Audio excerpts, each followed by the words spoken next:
माँ भगवती, माँ काली, जो भक्तों से माँ की तरह प्रेम करने वाली है, जिससे शक्ति पाकर समस्त देवता भी अपने अपने कार्य को संचालित करते हैं।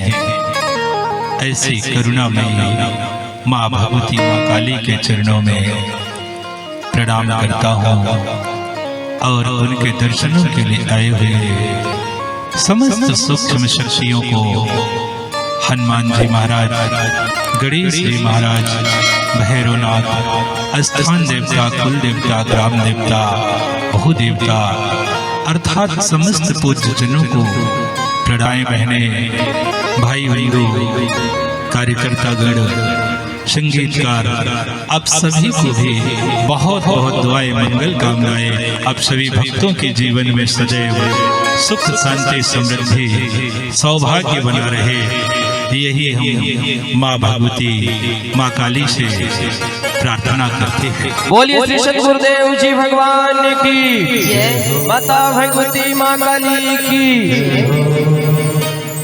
बिंदु, अभी आपने देवी जी के माध्यम से श्रवण किया कि इस संसार की उत्पत्ति ही कर्मों के आधार पर होती है। अगर मनुष्य कर्म करने से पहले विचार कर ले कि हमें क्या करना चाहिए और क्या नहीं करना चाहिए, तो निश्चित ही वह अपने इस अनमोल जीवन को सफल और सार्थक बना सकता है।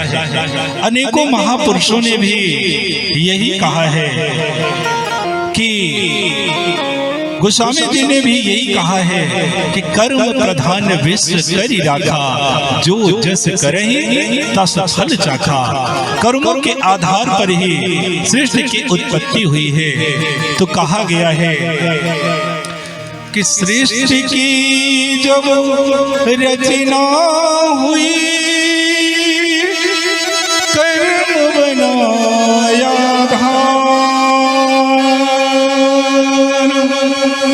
सुख दुख मिलता है कर्मों से, कर्म से हो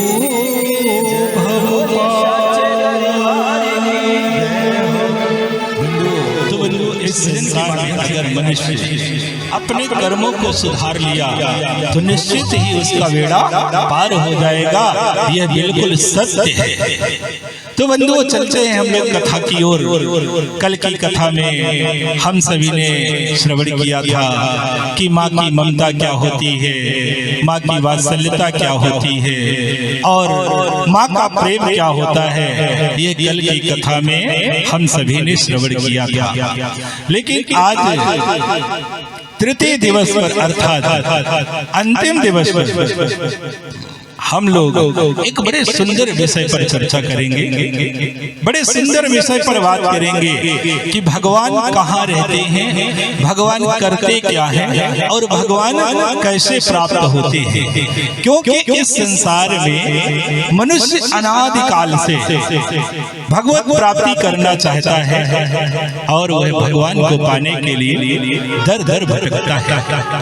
कभी हरिद्वार जाता है, कभी वृंदावन जाता है, कभी मथुरा जाता है तो कभी काशी जाता है, कभी शिरडी जाता है तो कभी बालाजी जाता है। इस तरह से जगह जगह भटकने के बाद भी, अनेकों स्थानों पर जाने के बाद भी भगवत दर्शन नहीं होती। क्यों क्यों क्यों क्यों क्यों उसे भगवान की प्राप्ति नहीं होती? क्योंकि मनुष्य के अंदर वह ज्ञान ही नहीं है कि भगवान रहते कहाँ हैं, भगवान करते क्या हैं और भगवान कैसे प्राप्त होते हैं। तो बंधु, यही प्रश्न एक राजा ने अपने दरबार में किया था। एक राजा थे, वह राजा बड़े धर्मात्मा थे। साधु संतों का उनके दरबार में बड़ा स्वागत होता था, बड़ा सम्मान होता था। एक दिन सभी विद्वान बैठे थे, भगवत चर्चाएं चल रही थी कि राजा अचानक उन विद्वानों से प्रश्न कर देते हैं कि आप लोग निरंतर भगवान भगवान की रट लगाए रहते हैं, आज बताइए कि भगवान रहते कहाँ हैं, भगवान करते क्या है, और भगवान कैसे प्राप्त होते हैं, मिलते कैसे हैं। आप लोग हमारे प्रश्नों का उत्तर दीजिए। ऐसा सुन करके तो दरबार में खलबली मच जाती है, सभी विद्वान दंग रह जाते हैं और विचार करते हैं कि राजा ने प्रश्न किया है, इसलिए राजा के प्रश्नों का उत्तर तो देना ही पड़ेगा। सभी विद्वान अपने अपने आधार पर राजा को उत्तर देते हैं, लेकिन कोई भी विद्वान राजा को उत्तर से संतुष्ट नहीं कर पाया। अंततः शाम हो जाती है, तब राजा अपने मंत्रियों को बुला करके कहते हैं कि आज की सभा को स्थगित कर दिया जाए और कल अपने ही राज्य से नहीं अपितु दूर दूर के राज्यों से भी विद्वानों की सभा लगाई जाए, जिससे इसका उत्तर मिल सके कि भगवान रहते कहाँ हैं, भगवान करते क्या हैं, भगवान प्राप्त कैसे होते हैं। बंधु, राजा का आदेश पाकर मंत्री विद्वानों की खोज में निकल जाते हैं, सभी विद्वानों को आमंत्रण देने के लिए चले जाते हैं। इधर राजा भी अपने महल में चले जाते हैं। अब राजा को रात्रि में नींद नहीं आ रही है, किसी तरह से करवटें बदलते हुए राजा रात्रि व्यतीत करते हैं। सुबह होती है, विद्वानों की सभा का आयोजन किया जाता है। दूर दूर के राज्यों से विद्वानों को आमंत्रित किया गया था। सभी विद्वान ऊंचे ऊंचे सिंहासनों पर बैठे हुए थे, राजा के आगमन का इंतजार कर रहे थे कि तभी दरबार में राजा का आगमन होता है। राजा सभी विद्वानों को प्रणाम करते हैं और कहते हैं कि आप सबसे हमारा यही प्रश्न है कि भगवान रहते कहाँ हैं, भगवान करते क्या हैं और भगवान मिलते कैसे हैं। इन्हीं प्रश्नों का आप लोग उत्तर दे दीजिए। ऐसा सुनकर सभी विद्वान अपने अपने विचार से राजा को उत्तर देते हैं। कोई कहता है कि भगवान का निवास वेद में होता है, वेदों में भगवान का निवास होता है। कोई कहता है कि तीर्थों में भगवान का निवास होता है, तो कोई कहता है कि भगवान हर प्राणी के अंदर रहते हैं। लेकिन दूसरे प्रश्न में भगवान करते क्या है, विद्वान निरुत्तर हो जाते हैं। बंधु, अंततः समस्त विद्वान उत्तर देते हैं, लेकिन राजा फिर भी संतुष्ट नहीं होते। दरबार को स्थगित कर दिया जाता है। सभी विद्वान अपने अपने घरों के लिए निकल जाते हैं। राजा भी अपने महल के लिए रवाना हो जाते हैं। लेकिन राजा इन प्रश्नों के उत्तर को पाने के लिए चिंतित रहने लगते हैं। समय गुजरता चला जाता है कि एक दिन राजा अपने सेनापति के साथ बाग में टहल रहे थे, तो राजा ने अचानक अपने सेनापति से कहा कि सेनापति, क्या तुम इन प्रश्नों के उत्तर को जानते हो? सेनापति कहता है कि महाराज, जिन प्रश्नों के उत्तर को बड़े बड़े विद्वान नहीं दे पाए, तो हम कैसे दे सकते हैं? फिर हम तो सेनापति हैं, हमें तो युद्ध के विषय में मालूम है, इसके विषय में मुझे मालूम नहीं है। तब राजा कहते हैं कि क्या तुम किसी विद्वान के विषय पर जानते हो? क्या तुम किसी विद्वान को जानते हो? तो सेनापति कहता है कि राजन, वैसे तो मेरे विचार से अपने महामंत्री से बढ़कर के कोई भी दूसरा विद्वान नहीं है। राजा भी मंत्री की ओर इशारा करते हुए कहते हैं कि क्यों मंत्री, तुम विद्वान हो? और अचानक मंत्री के मुख से निकल जाता है कि हाँ राजा, हम विद्वान हैं। तो राजा कहते हैं कि तुम विद्वान हो तो फिर मेरे प्रश्नों का उत्तर दो। वही पुराना प्रश्न है, भगवान रहते कहाँ हैं, भगवान करते क्या हैं, भगवान प्राप्त कैसे होते हैं। ऐसा सुन करके तो मंत्री के पैरों के नीचे से जमीन खिसक जाती है, सिर के ऊपर लटकती हुई नंगी तलवार दिखाई देने लगती है। मंत्री जी थर थर कांपने लगते हैं और कहते हैं कि राजन, अरे जिन प्रश्नों का उत्तर विद्वानों के द्वारा नहीं दिया गया तो हम तुच्छ आदमी कैसे उत्तर दे सकते हैं। फिर भी आपने कहा है तो मुझे कुछ समय दे दीजिए, मैं प्रयास करूंगा इन प्रश्नों का उत्तर देने के लिए। ऐसा सुन करके राजा कहते हैं कि मंत्री, तुम्हें 7 दिन का समय दिया जाता है। 7 दिन के अंदर अगर तुमने उत्तर नहीं दिया तो तुम्हें मृत्यु दंड दिया जाएगा। बंधु, ऐसा सुन करके ऐसी शर्त को स्वीकार करके मंत्री जी अपने घर की ओर चले जाते हैं और राजा भी अपने महल की ओर सेनापति के साथ निकल जाते हैं। मंत्री जी घर पहुंचते हैं तो तुरंत अपना बैग उठाते हैं और विद्वानों की खोज में वो निकल पड़ते हैं। सारा दिन भटकते हैं परंतु कहीं कोई विद्वान इन प्रश्नों का उत्तर नहीं दे सका। अंततः शाम हो जाती है। मंत्री जी लौट करके फिर से अपने घर में आते हैं। अब तो रात में उन्हें नींद नहीं आ रही, क्योंकि 7वें दिन मृत्यु दंड दिया जाएगा, उन्हें याद था। रात्रि में नींद नहीं आ रही थी मंत्री जी को। किसी तरह से करमटे बदलते हुए रात्रि गुजरती है। सुबह होता है तो फिर मंत्री जी अपना बैग उठाते हैं और बंधु विद्वान की खोज में निकल जाते हैं। सारा दिन गुजर जाता है परंतु कहीं उत्तर नहीं मिलता। अंततः थक कर हार करके मंत्री जी शाम को फिर घर लौट आते हैं। इस तरह से 2 दिन 3 दिन गुजर जाता है, 4 दिन गुजर जाते हैं परंतु मंत्री जी को कहीं से उत्तर नहीं मिलता। अब चौथे दिन जब शाम को मंत्री जी वापस आते हैं तो घर में हताश, उदास, निराश बैठे थे। चेहरा उनका मुरझाया हुआ था। तो जो मंत्री जी का नौकर था वो कहता है कि मालिक, आज हम 3-4 दिन से देख रहे हैं आप ज्यादा परेशान हैं, चिंतित हैं, कारण क्या है, क्यों आप इतना उदास हैं। तो मंत्री जी विचार करते हैं कि जिन प्रश्नों का उत्तर बड़े बड़े विद्वान नहीं दे सके तो ये मामूली सा नौकर क्या देगा, क्या इससे बातें करे। ऐसा विचार करते हुए मंत्री जी कहते हैं कि जा तू अपना काम कर, तू अपना काम कर, तुझे बताने योग्य बातें नहीं है। डांट करके नौकर को भगा देते हैं मंत्री जी।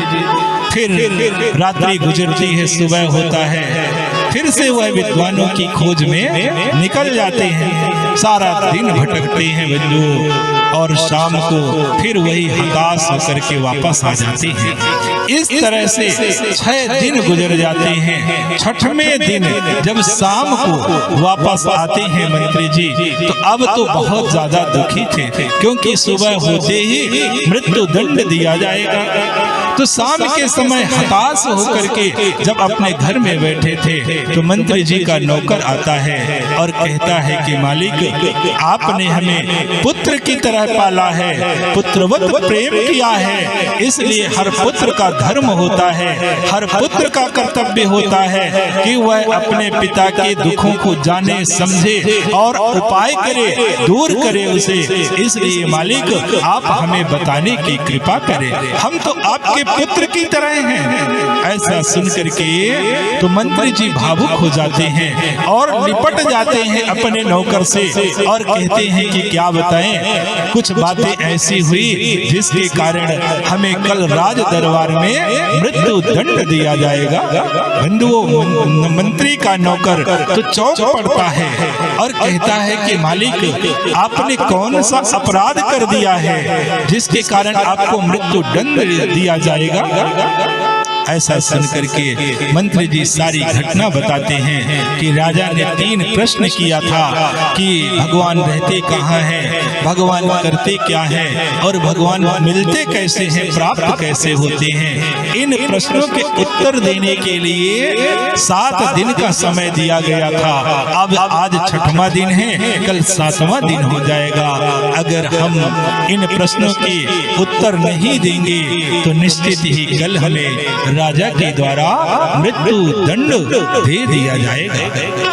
बंधु, ऐसा सुनकर के नौकर कहता है कि मालिक, आप इतनी छोटी सी बात को लेकर के, इतनी छोटी सी बात को लेकर के आप 6 दिन से इतना व्यथित हैं। मंत्री नौकर की बातों को सुनकर के कहता है कि तू इतनी छोटी सी बात समझ रहा है। अरे बड़े बड़े विद्वान निरुत्तर होकर के चले गए, उन्होंने उत्तर नहीं दे पाया और तू कह रहा है कि छोटी सी बात है, छोटे छोटे प्रश्न हैं। ऐसा सुनकर नौकर कहता है मालिक, बिल्कुल सत्य कह रहा हूँ, इन प्रश्नों के उत्तर तो हम चुटकी बजाते हुए दे देंगे, आप परेशान ना हो। क्योंकि बंधु, वो जो नौकर था ना, वो सत्संगी था, सत्संग सुनता था, साधु संतों के संग में रहता था, इसलिए उसे ज्ञान था इस विषय पर। तो कहता है कि मालिक आप चिंता ना कीजिए, हम इन प्रश्नों का उत्तर चुटकी बजाते हुए दे देंगे, आप चल के आराम से भोजन कीजिए, रात्रि व्यतीत कीजिए और सुबह हम उत्तर राजा को दे देंगे। ऐसा सुनकर के मंत्री जी को थोड़ा सा धैर्य मिलता है, ढाढ़स मिलता है, जैसे कोई ज्यादा दुखी हो, परेशान हो और कोई आशा देने वाला मिल जाए तो व्यक्ति का दुख थोड़ा सा कम हो जाता है। वही हाल मंत्री जी का हुआ। मंत्री जी रात्रि में थोड़ा बहुत भोजन करते, फिर भी भय तो बना था मृत्यु दंड का, तो भोजन करते हैं, रात्रि में आराम करते हैं, रात्रि गुजर जाती है। सुबह होता है तो दोनों मंत्री और नौकर दोनों राज दरबार के लिए जाने के लिए तैयार होते हैं।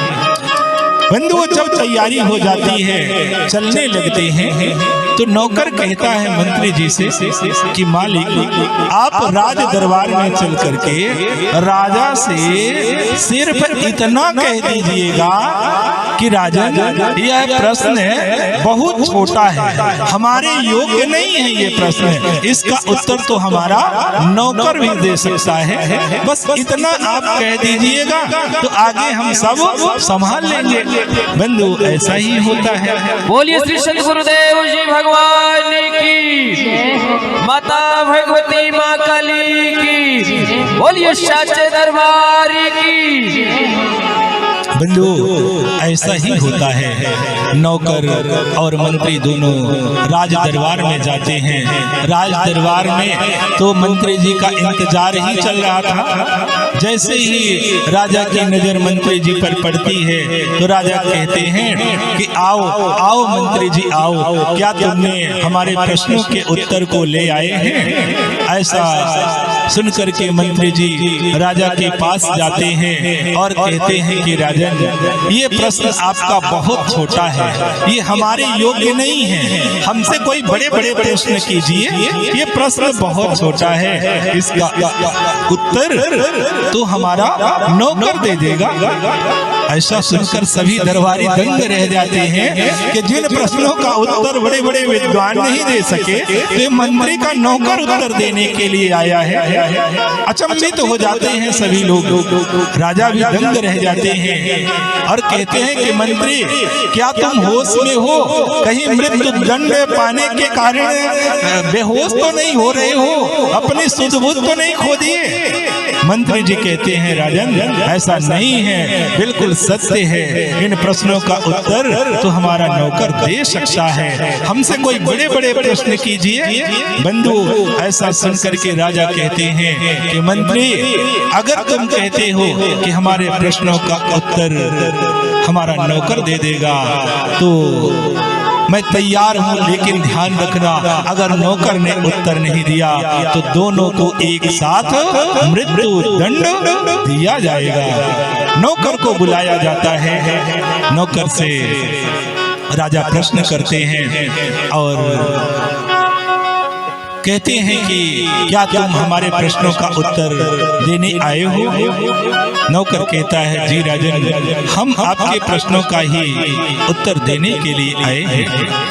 राजा कहते हैं कि ठीक है, उत्तर देने आए हो तो बताओ, भगवान रहते कहाँ हैं, भगवान करते क्या हैं, भगवान कैसे मिलते हैं? इन 3 प्रश्नों का उत्तर तुम बताओ। ऐसा सुन करके तो नौकर कहता है कि राजन, हम उत्तर देने आए हैं और उत्तर देकर के ही जाएंगे, लेकिन राजन उत्तर देने से पहले हम एक कटोरे में दूध लेना चाहते हैं। बंधु तुरंत राजा अपने मंत्रियों को आदेश देते हैं तो कटोरे में भर करके दूध लाया जाता है और उस कटोरे में जो दूध भरा था तो मंत्री अपने हाथों में ले करके उसमें उंगली डाल करके गोल गोल घुमाना शुरू कर देते हैं। 2 मिनट, 3 मिनट, 4 मिनट सभी देखते रहते हैं कि वो कटोरे में उंगली डालकर फिर निकाल कर देखे। इसी तरह से 3-4 मिनट तक व्यतीत हो जाता है। सभी दरबार कहते हैं कि आखिर ये कर क्या रहा है। राजा भी विचार करते हैं कि ये ना दूध को पी रहा है, ना रख रहा है और ना हमारे प्रश्नों का उत्तर दे रहा है। ये तो उंगली डालता है दूध में, घुमाता है, इसके बाद निकाल कर देखता है। ऐसा लगता है कि कुछ ये कटोरे में खोज रहा है। ऐसा विचार करते हुए राजा कहते हैं कि तुम हमारे प्रश्नों का उत्तर दो, ये दूध में क्या कर रहे हो, बार बार उंगली डालते हो, निकालते हो, क्या है ये? तो नौकर कहता है कि राजन, हमने सुना है कि दूध में घी रहता है तो हम घी देख रहे हैं। राजा कहते हैं कि मूर्ख, तुझे इतना भी पता नहीं कि दूध में घी रहता है, लेकिन घी निकालने की एक प्रक्रिया होती है, तब घी निकलता है। अरे तुझे घी की जरूरत थी तो घी मंगा लेता, दूध क्यों मंगाया है? तो ऐसा सुन करके नौकर कहता है कि राजन, ये आपके पहले प्रश्न का उत्तर है। सुन करके सभी दरबारी दंग रह जाते हैं। राजा भी कहते हैं कि हमारे प्रश्नों का उत्तर कैसे हमारे प्रश्नों का उत्तर है? तो नौकर कहता है कि राजन, जिस तरह से दूध में घी छिपा रहता है परंतु वो दिखाई नहीं देता, उसे निकालने का एक विधान है, उसी तरह से परमात्मा कण कण में व्याप्त है, हरि व्यापक सर्वत्र समाना, कण कण में व्याप्त है, हर प्राणी के हृदय में व्याप्त है, लेकिन वह दिखाई नहीं देता। जैसे दूध में घी छिपा रहता है उसी तरह से परमात्मा भी हर जगह है परंतु दिखाई नहीं देते। ऐसा सुन करके राजा प्रसन्न हो जाते हैं, क्योंकि तर्क करने की कोई गुंजाइश नहीं थी। अब नौकर कहता है कि राजन, दूसरे प्रश्न का भी आप उत्तर सुन लीजिए। आपने कहा कि भगवान कैसे मिलते हैं, अर्थात कैसे प्राप्त होते हैं। तो राजन, अभी आपने कहा है कि दूध से घी निकालने की एक प्रक्रिया होती है। पहले दूध को गर्म किया जाता है, फिर निश्चित तापमान में ठंडा किया जाता है, फिर उसमें खटाई डाली जाती है, दही बनती है और दही को मथा जाता है, तब घी प्रकट होता है। हे राजन, उसी तरह से परमात्मा भी हर जगह व्याप्त है और उस परमात्मा को पाने का एक विधान होता है। जब मनुष्य गुरु मंत्र रूपी खटाई डालता है, भजन और साधना की मथनी से मथता है, उसके हृदय रूपी प्रदेश में भगवान प्रकट हो जाते हैं। ऐसा सुन करके सभी दरबार, बोलिए सतगुरुदेव जी भगवान की, बोलिए सच्चे दरबार की।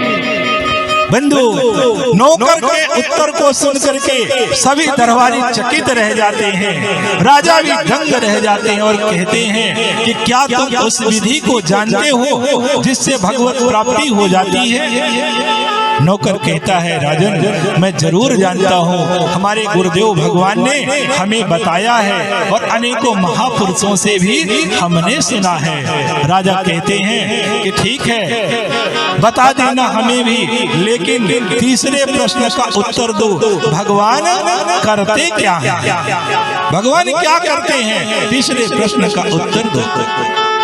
बंधु राजा की बातों को सुन करके नौकर कहता है कि राजन हम आपके दरबार में बड़ी देर से खड़े हैं, जिन विद्वानों ने आपके प्रश्नों का उत्तर नहीं दिया उन्हें आप ऊंचे ऊंचे सिंहासनों पर बैठाए हैं, लेकिन हम अभी तक खड़े हैं आपके दरबार में, जबकि हमने 2 प्रश्नों का उत्तर आपको दे दिया और उन दोनों प्रश्नों से आप संतुष्ट भी हैं। तीसरे प्रश्न का उत्तर तो राजन हम बैठने के बाद ही देंगे। ऐसा सुनकर के राजा तुरंत अपने मंत्रियों को आदेश देते हैं कि कुर्सी लाई जाए। नौकर कहता है कि राजन कुर्सी मंगाने की आवश्यकता नहीं है, क्योंकि हम हिंदू धर्म को मानने वाले हैं और हिंदू धर्म में एक नियम है कि गुरु का आसन ऊंचा होता है और शिष्य का आसन नीचा होता है। तो राजन इस दरबार में आपके आसन से ऊपर किसी का आसन नहीं है, तो राजन आपके आसन में हम बैठेंगे, क्योंकि हम आपको इस समय ज्ञान दे रहे हैं और आप हमसे उत्तर ले रहे हैं, हमसे सीख रहे हैं। इसलिए राजन कुछ क्षण के लिए आप हमारी जगह पर आ जाइए और हम आपके जगह पर चले जाएं। बंधु राजा विचार करते हैं कि चलो थोड़ी देर की तो बात है, 2 मिनट की बात है, कोई बात नहीं। राजा अपने सिंहासन से उतरते हैं, नौकर की जगह पर आ जाते हैं और नौकर जाता है तो राज सिंहासन में आराम से बैठ जाता है। राज सिंहासन में बैठकर आनंद से नौकर मुस्कुरा रहा है। 10 मिनट 15 मिनट व्यतीत हो जाते हैं, सभी दरबारी चकित रहते हैं कि यह तो उत्तर नहीं दे रहा सिंहासन पर बैठने के बाद। राजा भी कहते हैं कि मेरे प्रश्नों का उत्तर दो। नौकर कहता है कि राजन आपके प्रश्नों का उत्तर तो कब का मिल चुका है। सभी लोग कहते हैं, राजा भी कहते हैं कि हमारे प्रश्नों का उत्तर मिल चुका। नौकर कहता है कि हाँ राजन आपके प्रश्नों का उत्तर मिल चुका है। राजा कहते हैं कैसे? तो नौकर कहता है कि जो अभी अभी हुआ। नौकर कहता है कि जो अभी अभी हुआ। राजा कहते हैं क्या हुआ? तो नौकर कहता है कि राजन जो अभी अभी हुआ, एक राजा नौकर की जगह पर आ गए और नौकर राज सिंहासन पर बैठ गया। यही भगवान करते हैं, राजा को रंग बनाते हैं और रंग को राजा बना देते हैं। यही भगवान के कार्य होते हैं। बोलिए श्री सतगुरुदेव जी भगवान की, बोलिए माता भगवती माँ काली की। तो बंधु तीनों प्रश्नों का उत्तर नौकर के द्वारा जब राजा को प्राप्त हो जाता है, मिल जाता है, तो राजा भी संतुष्ट हो जाते हैं और नौकर का उस राज दरबार में बड़ा स्वागत होता है, बड़ा सम्मान होता है, खूब सारा धन दिया जाता है और नौकर को भी मंत्री का पद दे दिया जाता है। अब मालिक और नौकर दोनों मंत्री बनकर के आनंद से अपना जीवन व्यतीत करने लगते हैं। बोलिए माता भगवती माँ काली की जय हो। बंधु भगवान कहाँ रहते हैं? भगवान हर प्राणी के हृदय रूपी गुफा में रहते हैं, हृदय में रहते हैं। पूर्व में भी जितने महापुरुषों ने भगवत दर्शन किया है तो सभी अपने अंदर ही भगवान का दर्शन किए हैं। इसका प्रमाण हनुमान जी भी दे रहे हैं। आप लोगों ने देखा होगा कि जिस समय हनुमान जी ने अपने सीने को फाड़ करके दिखाया था तो भगवान राम और माता सीता दिखाई दी थी कि नहीं दी थी, आप सबने देखा होगा। तो इसका प्रमाण हनुमान जी भी दे रहे हैं कि भगवान का निवास हृदय में होता है। लेकिन बंधु, आज निवेदन करते हुए कहना चाहूंगा कि मान लीजिए कि संयोग से हम लोगों के सीने का अगर कहीं ऑपरेशन हुआ तो क्या दिखाई देगा? क्या दिखाई देगा? कोई बता सकता है?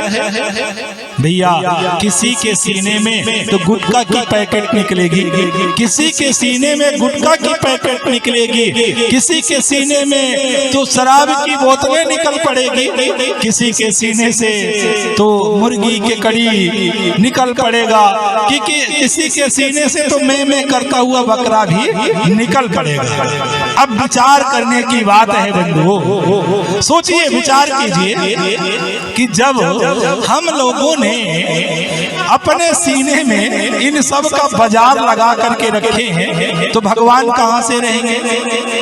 भगवान कहां से रहेंगे? फिर एक बात बड़ी सच्ची कह रहा हूं, यह मनुष्य का जीवन है ना, बड़ा दुर्लभ है, बड़ा अनमोल है भैया। ये जो शरीर है एक पिंजरे की भांति है।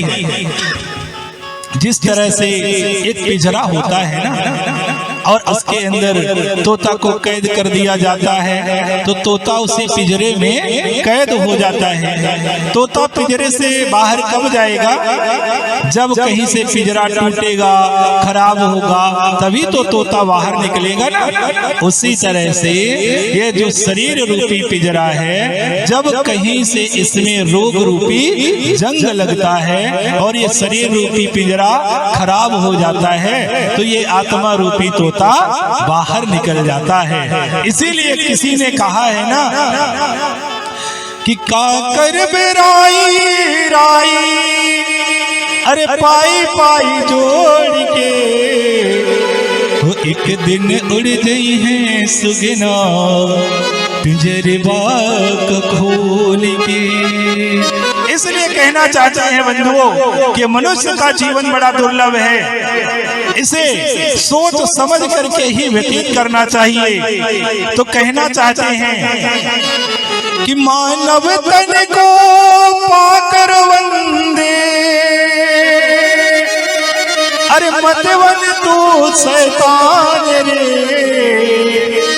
अरे भजन साधना सुमिरन कर ले तू भी बने महान रे। भजन साधना सुमिरन कर ले तू भी बने महान रे। भजन साधना सुमिरन कर ले तू भी बने महान रे। मानव तन को पाकर वंदे, मानव तन को पाकर वंदे, मतवन तू शैतान रे। भजन साधना सुमिरन कर ले तू भी बने महान रे। भजन साधना सुमिरन कर ले जीवन बने महान रे। भजन साधना सुमिरन कर ले जीवन बने महान रे।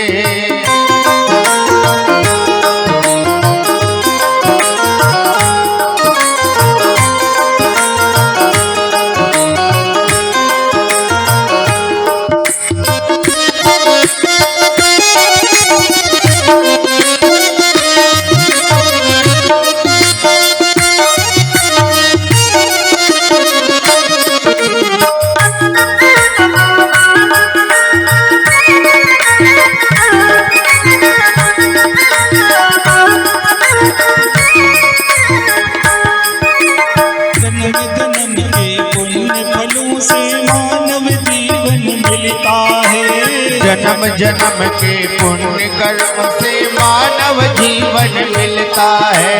जन्म जन्म के पुण्य फलों से मानव जीवन मिलता है। जन्म जन्म के पुण्य फलों से मानव जीवन मिलता है। दया धर्म अरदान जो करता फूलों जैसा खिलता है। दया धर्म अरदान जो करता फूलों जैसा खिलता है। दया धर्म अरदान जो करता फूलों जैसा खिलता है।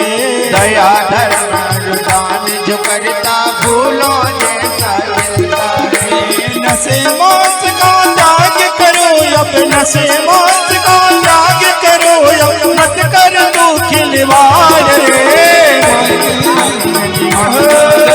हो जाए कल्याण रे। जय हो भैया जय हो।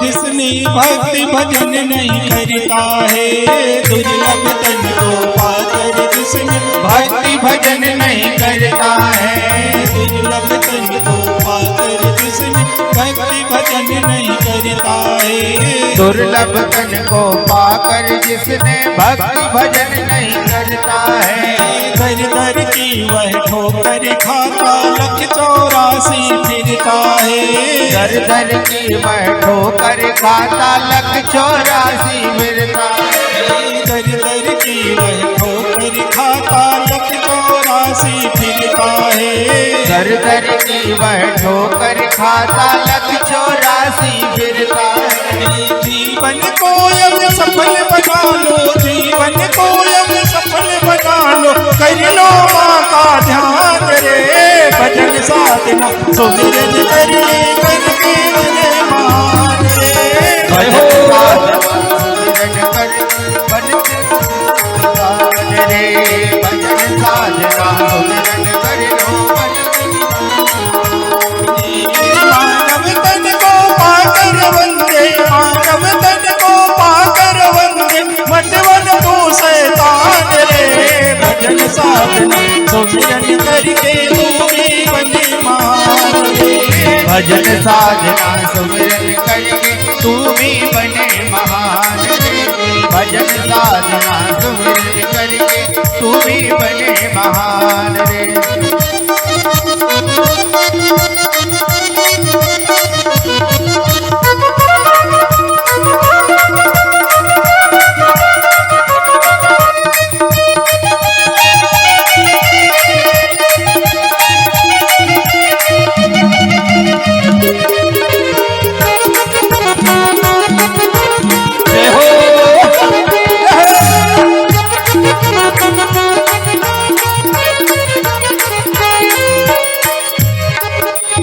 माँ काली से प्रेम बढ़ा लो, ऐसा समय न आएगा।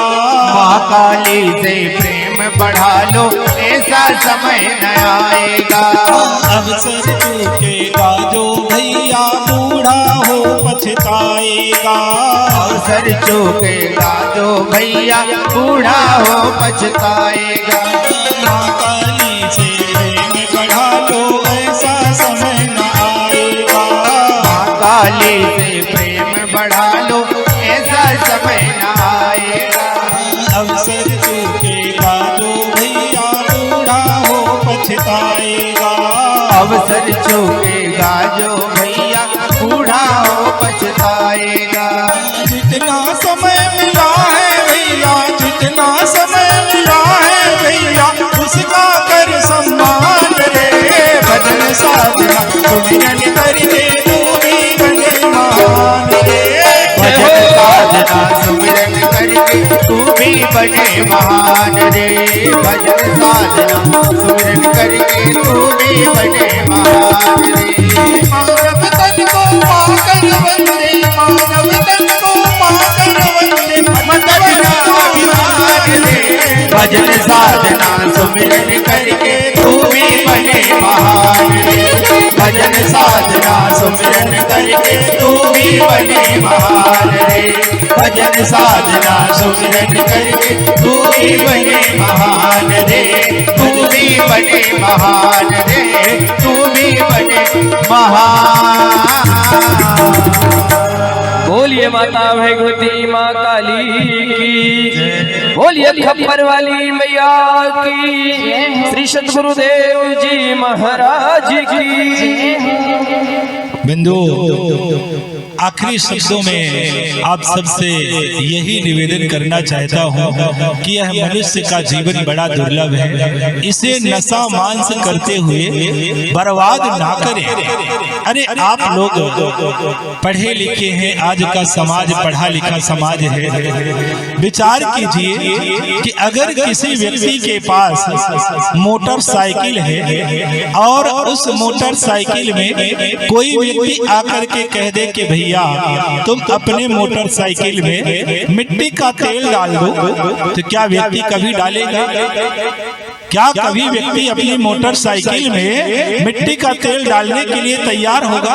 नहीं होगा। जबकि मोटरसाइकिल कितने की आती है? 1,80,000, 90,000, 1 लाख रुपए की मोटर साइकिल आती है। तो उस 1 लाख की मोटरसाइकिल में मनुष्य मिट्टी का तेल डालने के लिए तैयार नहीं होगा। क्यों नहीं होता? क्योंकि वो जानता है, मनुष्य जानता है अगर हम मोटरसाइकिल में मिट्टी का तेल डाल देंगे तो उसकी इंजन शीघ्र खराब हो जाएगी, जल्दी खराब हो जाएगी। लेकिन भैया ये जो अनमोल जीवन है, जो अनमोल जीवन है, जिसे पैसे से नहीं खरीदा जा सकता, ऐसे दुर्लभ अनमोल शरीर के अंदर मनुष्य नाना प्रकार के दुर्व्यसनों को डालता रहता है, जिससे शरीर रूपी मशीन शीघ्र खराब हो जाती है और व्यक्ति दुनिया से चला जाता है। तो आप सबसे यही निवेदन करना चाहता हूं कि 3 दिनों तक अगर आप लोगों ने सत्संग को सुना होगा, श्रवण किया होगा, तो मैं बस एक बात आप लोगों से कहना चाहता हूं, वो भी निवेदन करना चाहता हूं कि आप लोग पूर्ण रूप से नशे मांस का त्याग करके इस जीवन का सदुपयोग कीजिए और उस परमात्मा को पाने का प्रयास कीजिए, भक्ति कीजिए, साधना कीजिए, सुमिरन कीजिए, तो निश्चित ही यह जीवन सफल हो जाएगा, धन्य हो जाएगा। और